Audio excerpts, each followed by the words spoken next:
ரொம்ப தேங்க்ஸ் கண்மணி. இவன் உன்னை கூட்டிட்டு வரேன்னு சொல்லிட்டு போனப்போ எனக்கே நம்பிக்கை இல்லம்மா. எங்க நீ வரமாட்டியோன்னு நினைச்சேன். ஆனா நீ வந்துட்ட. இப்பதான் நிம்மதியா இருக்க. ரொம்ப சந்தோஷமா. அது எப்படி அண்ணி வராம இருப்பாங்க? அது சும்மா இந்த கோவம்லாம் சும்மா. ஏதோ ஒரு டென்ஷன்ல அண்ணி கிளம்பி போயிட்டாங்க.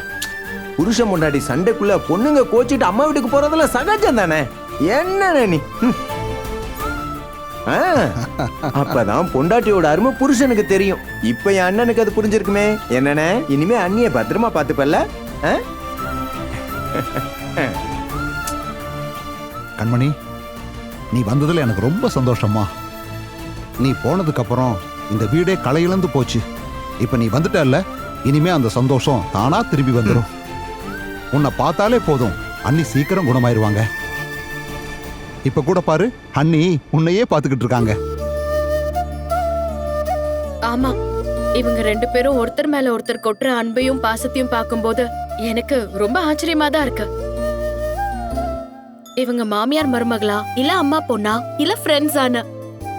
அப்படி இருக்கிறப்போ அத்தைக்கு இப்படி இருக்கும்போது எப்படி அவங்க வராம இருப்பாங்க? ரொம்ப தேங்க்ஸ்க்கா.